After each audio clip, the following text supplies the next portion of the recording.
Hello everybody, welcome back to my channel, YouTube channel, Mitch's Mit친영어코칭. I'm Mitch, Mitchy Sam. That's me here helping you speak English like a native English speaker, speak English more professionally, more fluently, more comfortably, and more confidently. You want to speak with confidence?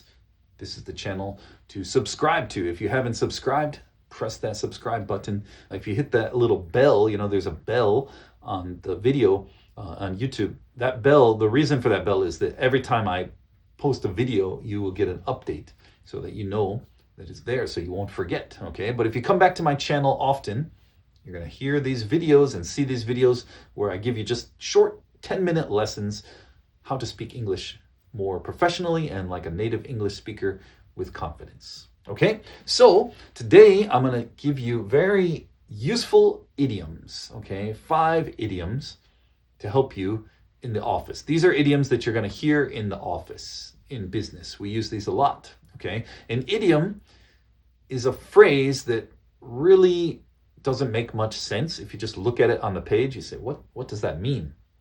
Sometimes you can kind of guess or figure out the meaning, but often the idioms, they don't make much sense in English.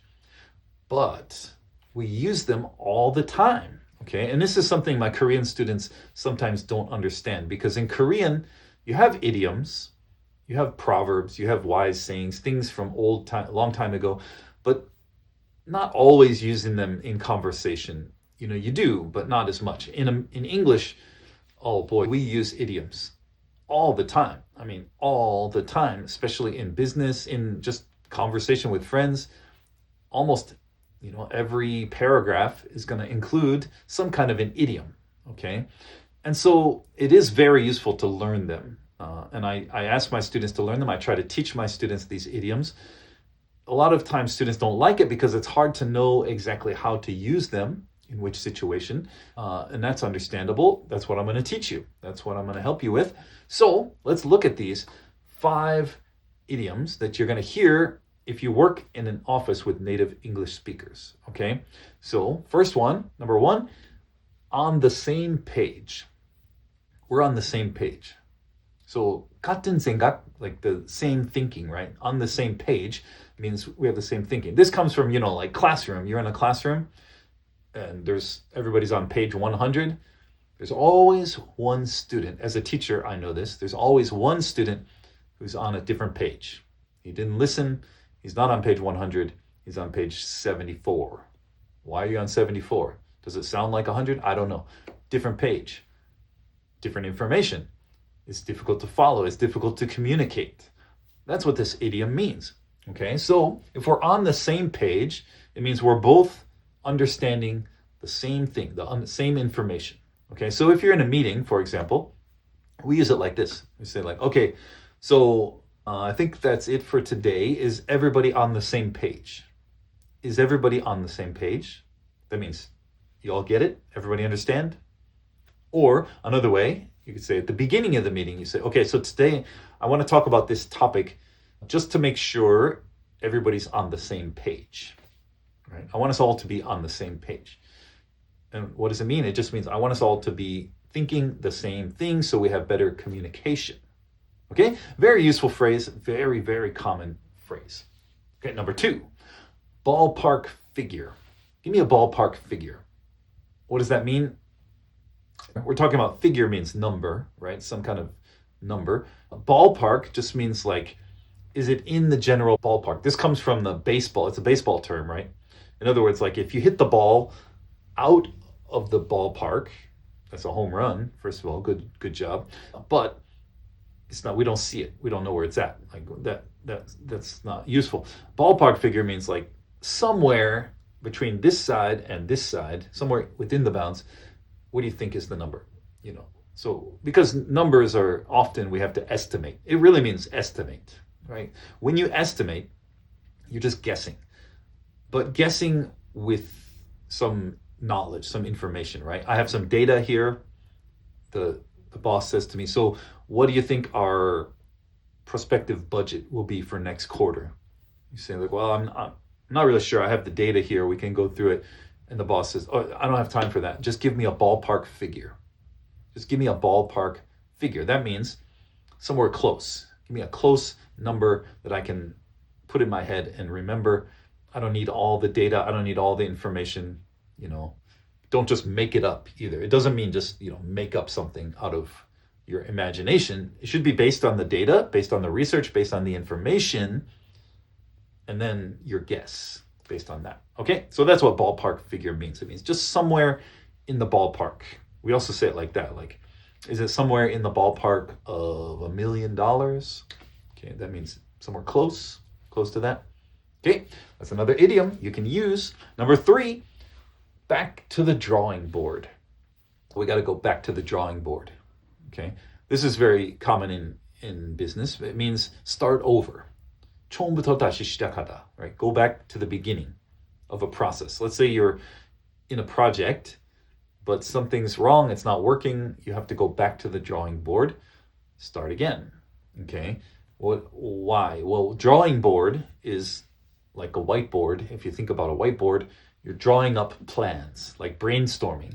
The brainstorming process, generally, that's the first step of some process, right? Brainstorming, just coming up with ideas, writing them on the board.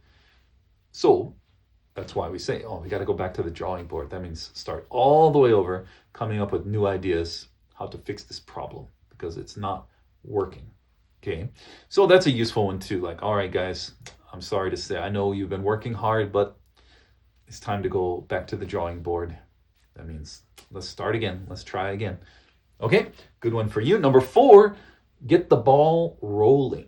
Let's get the ball rolling. Good one when you're starting a meeting. 일을 시작하다. Okay, start a work, start a meeting, start anything. It means let's get the ball rolling. Okay, so when you start a meeting, good way to say, okay, guys, everybody here, let's get the ball rolling. It just means let's start, Or I want to get the ball rolling on this project as soon as possible. That means let's get started as soon as possible.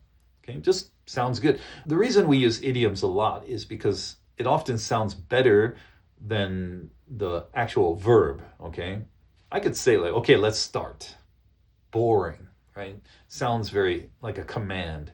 Everybody say, well, don't tell me when to start. I'll start when I want to start. Like it doesn't feel friendly. But if you say, okay, let's get the ball rolling, sounds a little friendlier. Sounds cooperative, right? When you get, let's, first of all, let's sounds you and me together.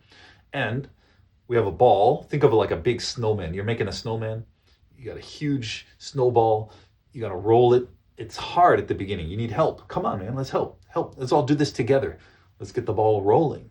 And then it gets easier as it goes. So idioms are great because there's a whole mental image that comes from the idiom, and it says a lot more than just the verb start, right? If you said start, very one-dimensional, but very three-dimensional is the idiom, let's get the ball rolling.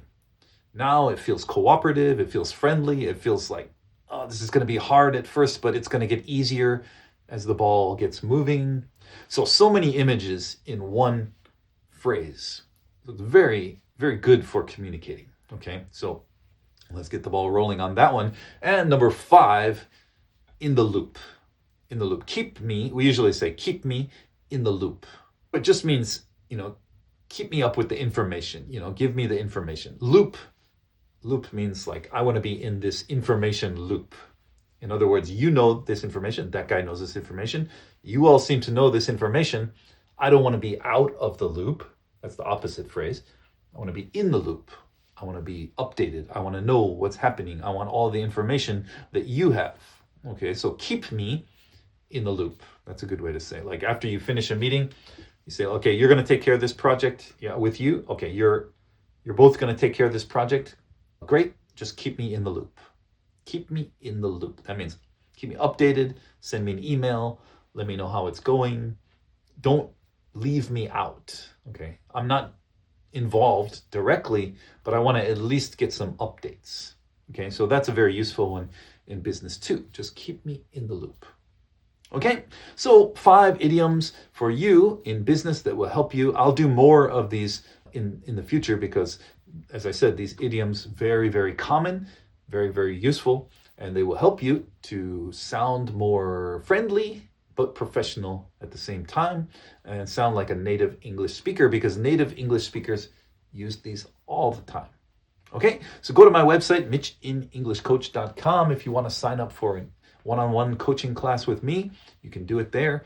There's also my online video course. Right now, the small talk lesson is up there. You can learn these kind of idioms and phrases for small talk. That's a good one too. Check out that video series, video course, available at my website. And I'll see you soon in the next video.